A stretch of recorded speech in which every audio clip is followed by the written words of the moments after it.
Copyright disclaimer under Section 107 of the Copyright Act 1976. Allowance is made for fair use for purposes such as criticism, comment, news reporting, scholarship, and research. Fair use is a use permitted by copyright statute that might otherwise be infringing. Non-profit, educational, or personal use tips the balance in favor of fair use. Hi, நம்ம இன்னைக்கு வந்து rubber பந்தோட movie review தான் பார்க்க போறோம். Movie review பார்க்கறதுக்கு முன்னாடி disclaimer that இந்த movie ரிவ்யூல இந்த கதை அண்ட் ட்விஸ்ட் இதெல்லாம் பெருசா ஓப்பன் அப் பண்ணாம இந்த படம் நல்லா இருக்கா இல்லையா அப்படின்ற மட்டும் தான் நான் சொல்லுவேன். 100% ஸ்பாய்லர்ஸ் ஃப்ரீ மூவி ரிவ்யூ. இதை நீங்க கண்டிப்பா இந்த ரிவ்யூ பார்த்துட்டு நீங்க படத்துக்கு போகலாம். அண்ட் வாங்க நம்ம மூவி ரிவ்யூக்குள்ள போகலாம். Welcome back to my channel.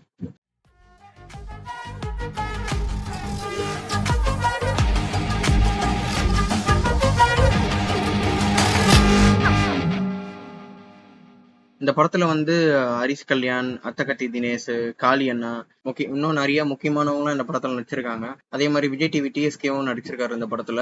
அவர் வந்து ஆப்போசிட் ஹீரோக்கு ஆப்போசிட்டா இருக்கிற கேரக்டர் மாதிரி, வில்லன் கிடையாது, பட் ஹீரோக்கு ஆப்போசிட்டா இருக்கிற நெகட்டிவ் கேரக்டர் மாதிரி தான் இருக்கும்.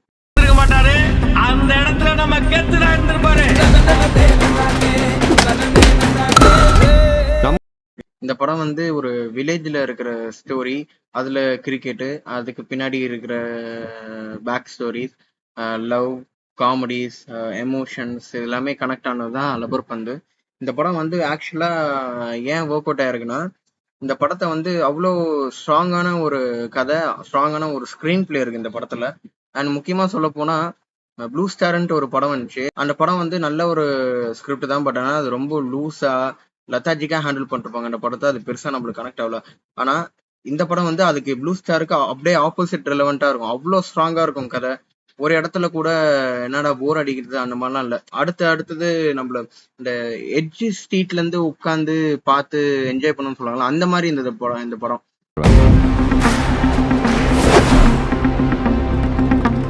சிலர மாதிரி இன்னைக்கு கெத்தானவங்களடா நாங்க. 20 வருஷமா நாங்க கெத்து. இது வந்து ஒரு கமர்ஷியலான படம் தான், பட் ஆனா அன்பிரடிக்டபிள் ஸ்கிரீன் பிளே, அதுதான் இந்த படத்துல வந்து முக்கியமான ஒரு திங். நம்ம இன்னும் ஒரு படம் பாக்குறோம்னா அடுத்தது என்ன நடக்கும் அப்படின்னு தெரிஞ்சிடும். இந்த படத்துல வந்து அடுத்தது இதுதான் நடக்கும், அடுத்தது இதுதான் நடக்கும்ட்டு நம்மளால ஜட்ஜ் பண்ணவே முடியாது. அந்த மாதிரி ஒரு ஸ்கிரீன் பிளே இந்த படத்துல இருக்கு. அதுதான் முக்கியமான நான் ஒரு பிளஸ் பாயிண்ட் நினைக்கிறேன். இந்த படத்தோட சாங்ஸ் வந்து பெருசா, இந்த படத்துல எத்தனை பாட்டு இருக்குன்னு எனக்கு தெரியல. ஆனா நான் படம் பார்க்க வரைக்கும் சில்லாஞ்சிருக்கியன்ட்டு ஒரு பாட்டு, அது மட்டும் தான் எனக்கு அனலைஸ் ஆயிடுச்சு. இந்த படத்துல அது தவிர்த்து பாட்டு இருக்கானு தெரியல. இருந்ததுன்னா பெருசா அது ஒட்டல. இந்த ஒரு பாட்டு மட்டும்தான் நல்லா இருக்கு, கேக்குற மாதிரி இருக்கு. சில்லாஞ்சிருக்கியே, கிரிக்கெட்டை விட காதல் பெருசா போயிடுச்சு. சில்லாஞ்சிருக்கியே, வீட்டுக்கு வந்து கல்யாணத்தை பத்தி பேசிட்டா. அதெல்லாம் இருக்கட்டும், நீங்க என்ன ஆளுங்கன்னு சொல்லவே இல்ல. அவன் நம்ம ஆளுப்பா, எப்படி பிடிக்காம போகும். அண்ட் இந்த படத்துல லவ் போர்ஷன்ஸ் வருது, ஹீரோ ஹீரோயினுக்கு உண்டான லவ் போர்ஷன், அதுவும் நல்லா இருக்கு. அதே மாதிரி அத்தகட்டி டீனேஸ் வந்துக்கும் ஒரு லவ் ஸ்டோரி இருக்கு. ஐ மீன் ஹீரோயினியோட அப்பா தான் வந்து அத்தகத்தி தினேஷ். ஹீரோயினிக்கு ஒரு லவ் அண்ட் ஹீரோயினியோட ஃபாதருக்கு ஒரு லவ் இருக்கும். அது ரெண்டுமே அழகா பேலன்ஸ் பண்ணி அது சூப்பரா காமிச்சிருக்காங்க. அதெல்லாமே ரொம்ப சாட்டிஸ்ஃபைங்கா இருக்கு அந்த இதெல்லாம் பார்க்கும்போது. அடுத்த ஸ்ட்ராங்கான ரீசன் என்னன்னு பாத்தீங்கன்னா பிஜிஎம். இந்த படத்துல இருக்கிற பிஜிஎம் எல்லாமே அவ்வளோ சூப்பரா இருக்கு, ரொம்ப எனர்ஜியா இருக்கு பிஜிஎம். அதே மாதிரி கிரிக்கெட் விளையாடும் போது அத்தகத்தி தினேஷ்க்கு வந்து விஜயகாந்த் பாட்டும் அண்ட் ஹரிஷ் கல்யாணத்துக்கு வந்து தளபதி பாட்டும் போட்டா ரெண்டு பேரும் ஒரு மாதிரி எனர்ஜி ஆகி கிரிக்கெட்ல வந்து ஸ்கோர் பண்ண ஆரம்பிச்சிருவாங்க. அந்த சாங் கூட பிளேஸ் ஆகுறப்போலாம் ரொம்ப மாசா இருக்கு. போன வாரம் கோட்டுன்னு ஒரு படம் வந்துச்சு.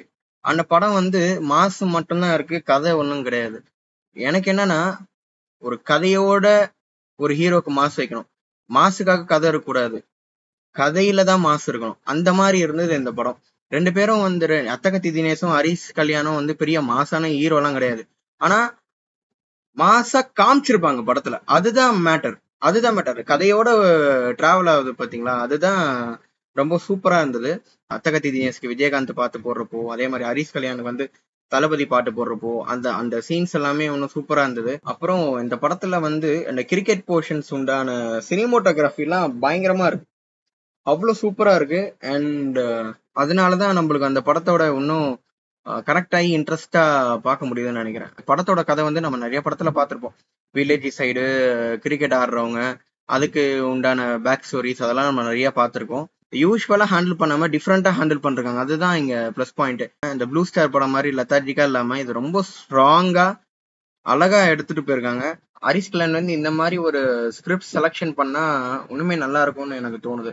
போன படத்தோட பார்க்கிங் அந்த மாதிரி தான் இருந்தது. ஹரிஷ் கல்யாணோட ஸ்கிரிப்ட் செலக்ஷனே கொஞ்சம் டிஃப்ரெண்டா தான் இருக்கும்.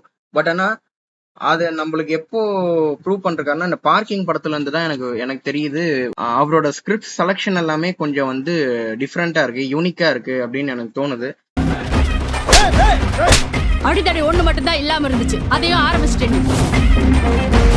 அதே மாதிரி படம் அவ்வளவு பேக்கடா இருக்கு, எந்த இடத்துலயும் போரே அடிக்கல, ஒரு இன்ச்சு கூட போர் அடிக்கல. என்னடா படம் போட்டு டப்புன்னு முடிச்ச மாதிரி இருந்தது. அவ்வளவு ஃபாஸ்டான ஸ்கிரீன் பிளே கிடையாது, அவ்வளவு சூப்பரா இருக்குன்றேன். நம்ம அப்படியே கதையோட அப்படியே ஒண்டி கொண்டு போயிட்டாங்க, அந்த மாதிரி இருந்தது இந்த படம். இந்த படத்தை வந்து நிஜமாலே நம்பிக்கையா இப்போ தியேட்டர் போய் பார்க்கலாம். இந்த எந்த எந்த டைப் ஆஃப் ஆடியன்ஸ்க்குமே இந்த படம் ரொம்ப பிடிக்கும். ஃபேமிலி ஆடியன்ஸ், ஃப்ரெண்ட்ஸோட போகும்போது, லவரோட போகும்போது இந்த படம் வந்து எல்லாருக்குமே அவ்வளோ கனெக்டட் ஆகும். ஸோ நம்பிக்கையா இந்த வீக்கெண்டு செம்ம ஜாலியா போய் இந்த படத்தை போய் கண்டிப்பா பார்க்கலாம். அண்ட் இந்த படம் ஆக்சுவலா இந்த வீக் வந்து 3 படம் வந்துச்சு. 3 படத்துக்கு டிக்கெட் புக் பண்ணேன். ஆனா வந்து என்னால ஒரு படம் தான் என்னால பார்த்து ரிவ்யூ சொல்ல முடியுது. மிச்சம் 2 படத்துக்கும் போய் தூங்கிட்டேன். 3 படம் கண்டினியூவா போற மாதிரி டிக்கெட் புக் பண்ண தப்பு இல்லை, தூங்கிட்டு போயிருக்கணும். நான் தூங்காம கொஞ்சம் ரொம்ப டயர்ட்ல போனதுனால ஒரு படம் லப்பர் பந்து படம் தான் ஃபுல்லா நான் பார்த்தேன். மிச்சம் 2 படம் கோழிப்பனை செல்லத்துறையும் அண்ட் கடைசி உலக போற 2 படம் என்னால கம்ப்ளீட்டா பார்க்க முடியல. ஸோ கம்ப்ளீட்டா பார்க்காம ஒரு ரிவ்யூ என்னாலையும் போட முடியல. லப்பர் பந்துன்ற மூவி நான் ஃபுல்லா ஸ்டார்ட் டு எண்டு எந்த இடத்துலயும் தூங்காம அழகா நான் அதை பார்த்துட்டேன். அதனால தான் இந்த மூவி ரிவ்யூ நான் கொடுக்குறேன். இதுக்கு மேல இந்த 2 படம் நான் மறுபடியும் போய் பார்த்துட்டு ரிவ்யூ கொடுக்கறதுல எந்த யூஸும் இல்லைன்னு நினைக்கிறேன். ஆல்ரெடி படம் வந்து எப்படி இருக்கும் ஏதா இருக்கும் நீங்க ஆல்ரெடி பார்த்துருப்பீங்க. ஏற்கனவே நான் வீடியோ போடுறது லேட்டு தான், படத்துக்காக கொஞ்சம் சீக்கிரமா ரிவ்யூ போட பார்க்குறேன். அண்ட் இந்த படத்துக்கு ரேட்டிங் வந்து நான் 4.7 கொடுக்குறேன். ஏன்னா அவ்வளோ சூப்பரா இருக்கு படம். நம்பிக்கையா போய் தேட்டர்ல போய் பார்க்கலாம், போய் பாருங்க, நல்ல படம். இதெல்லாம் இந்த மாதிரி படம் எல்லாம் ஆக்சுவலா சப்போர்ட் பண்ணி பாருங்க. தேங்க்யூ ஸோ மச் ஃபார் வாட்சிங் திஸ் வீடியோ. Bye bye.